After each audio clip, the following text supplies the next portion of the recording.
ராஜேஸ்வரி, அருணாச்சல பிரதேசத்தில் மொத்தம் உள்ள 60 தொகுதிகளில் 10 தொகுதிகளுக்கான வேட்பாளர்கள் போட்டியின்றி தேர்ந்தெடுக்கப்பட்டிருக்கிறார்கள். அது அருணாச்சல பிரதேசத்தில் ஆளும் கட்சியின் முதலமைச்சர் பெமா காண்டு உள்ளிட்ட 10 வேட்பாளர்கள் ஏற்கனவே இந்த 60 தொகுதிகளில் போட்டியின்றி தேர்ந்தெடுக்கப்பட்டிருப்பதால் 50 தொகுதிகளுக்கான வாக்கு எண்ணிக்கை இப்போது 6 மணிக்கு தொடங்கி இருக்கிறது. இதே போல சிக்கிம் மாநிலத்தில் உள்ள அந்த 32 சட்டமன்ற உறுப்பினர்களுக்கான வாக்கு எண்ணிக்கையும் சற்று முன்பு தொடங்கி இருக்கிறது. அங்கு 2 மக்களவை தொகுதிகளுக்காக மற்றும் அருணாச்சல பிரதேசத்தில் உள்ள 2 மக்களவை தொகுதிகளுக்கும் நாளை மறுதினம் வாக்கு எண்ணிக்கை நடைபெறுகிறது. இந்த சூழ்நிலையில் அருணாச்சல பிரதேசத்தையும் சிக்கிமிலும் இன்றுடன் அந்த சட்டப்பேரவையின் பதவிக்காலம் நிறைவடைவதை ஒட்டி இன்றே வாக்கு எண்ணிக்கை நிறைவடைந்து அதற்கான முடிவுகள் அறிவிக்கப்பட வேண்டும் என்ற தேர்தல் ஆணையத்தின் விதிமுறைகளின்படி இன்று காலை 6 மணிக்கு வாக்கு எண்ணிக்கை தொடங்கி இருக்கிறது. முதலில் இந்த அருணாச்சல பிரதேச மாநிலத்தை பொறுத்தவரை 2019 முதல் அங்கு பாரதிய ஜனதா கட்சி ஆட்சி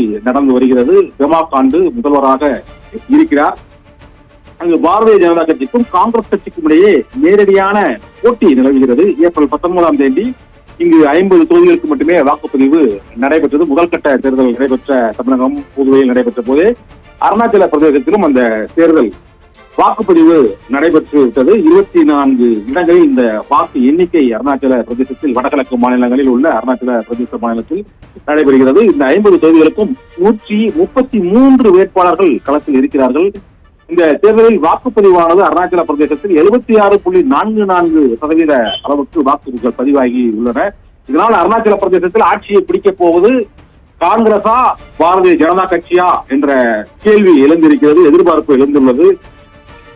காங்கிரஸ் கட்சி அங்கு 34 இடங்களில் போட்டியிடுகிறது.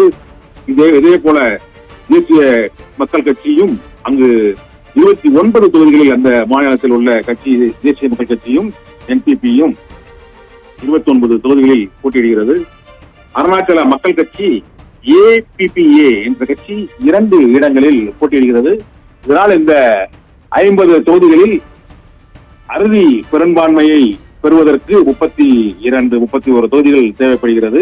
ஆனால் அதுக்கான அந்த அறுதி பெரும்பான்மையை பெறுவதற்கான முயற்சியில் பாரதிய ஜனதா கட்சி ஈடுபட்டு மீண்டும் வடகிழக்கு மாநிலங்கள் ஒன்றில் ஆட்சியை தக்க வைக்க வேண்டும் என்ற எண்ணத்தோடு அங்கு களத்தில் இறங்கி இருக்கிறது.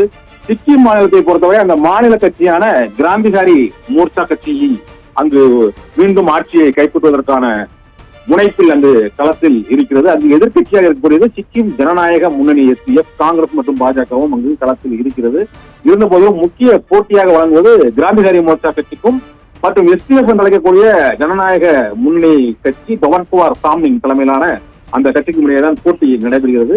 அங்கு 19ஆம் தேதி வாக்குப்பதிவு நடைபெற்ற போது அங்கு 79.77% வாக்குகள் அங்கு பதிவாகி இருக்கின்றன. 32 தொகுதிகளை உடைய அந்த சிக்கிம் மாநிலத்தில் அறுதி பெரும்பான்மையை பெறுவதற்கு 17 தொகுதிகள் வெற்றி பெற வேண்டும். கடந்த முறை 2019ஆம் ஆண்டு அந்த கிராந்திகாரி மக்கள் கட்சி 17 இடங்களில் வெற்றி பெற்று முதலமைச்சராக அங்கு பிரேம்சிங் தமாங் அங்கு வெற்றி பெற்றிருக்கிறார். இந்த முறை பிரேம்சிங் தமாங் 2 தொகுதிகளில் அந்த சிக்கிம் மாநிலத்தில் அங்கு போட்டியிடுகிறார்.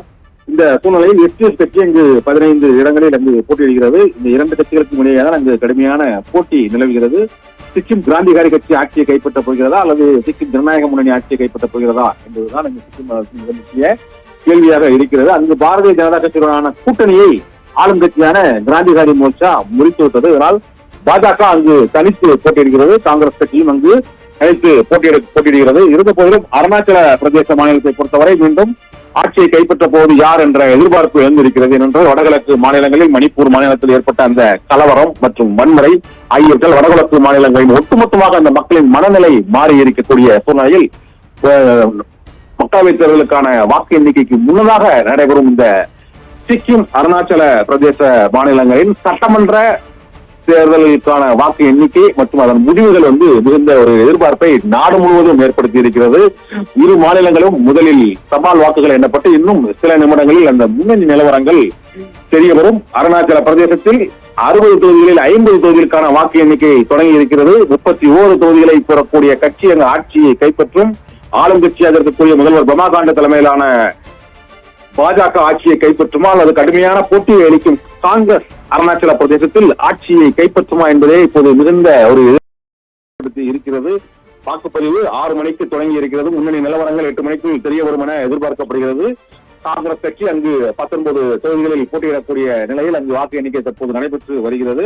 இதே போல சிக்கிம் மாநிலத்திலும் முதலமைச்சராக இருக்கக்கூடிய கிராந்திகாரி மோர்ச்சா முதலமைச்சர் பதவியை தொடர்வாரா அல்லது அந்த சிக்கிம் ஜனநாயக முன்னணியின் பவன்குமார் சாமிங் ஆட்சியை கைப்பற்றுவாரா என்ற எதிர்பார்ப்பு இருக்கிறது. 2 மாநிலங்களும் ஆளும் கட்சியாக இருக்கக்கூடிய அந்த மாநில பழங்குடி கட்சியிலே ஆட்சியை கைப்பற்றுமா அல்லது அருணாச்சல பிரதேசத்தில் ஆட்சியை பாஜக தக்க வைத்து அந்த அசாம் வன்முறை கலவரம் ஆகியவற்றால் ஏற்பட்டுள்ள அவப்பெயரை துடைக்குமா என்ற ஒரு கேள்வி எழுந்திருக்கிறது. இன்னும் சற்று நேரத்தில் அருணாச்சல பிரதேசம் சிக்கிம் பேரவைகளின் சட்டப்பேரவையில் ஆட்சியை கைப்பற்ற போவது யார் என்பது தொடர்பாக இன்னும் ஒரு சில நிமிடங்களில் சில மணி நேரங்களில் தெரிய வரும். ராஜேஸ்வரி, நேர்களே, அருணாச்சல பிரதேசம் மற்றும் சிக்கிம் மாநிலங்களுக்கான சட்டப்பேரவை தேர்தல் பதிவான வாக்கு எண்ணிக்கையானது தொடங்கி இருக்கிறது.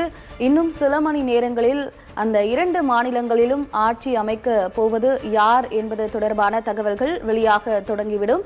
இது தொடர்பான விவரங்களை எமது தலைமை செய்தி ஆசிரியர் கண்ணன் வழங்கிட பார்த்தோம். மேலும் அண்மை செய்திகளுக்கு தொடர்ந்து இணைந்திருங்கள் சத்தியம் செய்திகளோடு.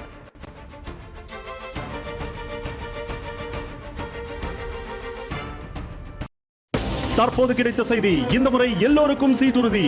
ஆமாம், ரெட் பஸ் சீட் கேரண்டி சேலில் பஸ் மற்றும் ரயில் டிக்கெட்டுகளில் 24% வரை சேமியுங்கள். Download now. அன்பே நீ சென்றாய், முன் சென்றாய், பறந்தாய் நீ பறந்தாய், உன்பலத்தாலே சென்றாய், முன் சென்றாய், பறந்தாய். உன்னிடம் இருக்கும் SMFG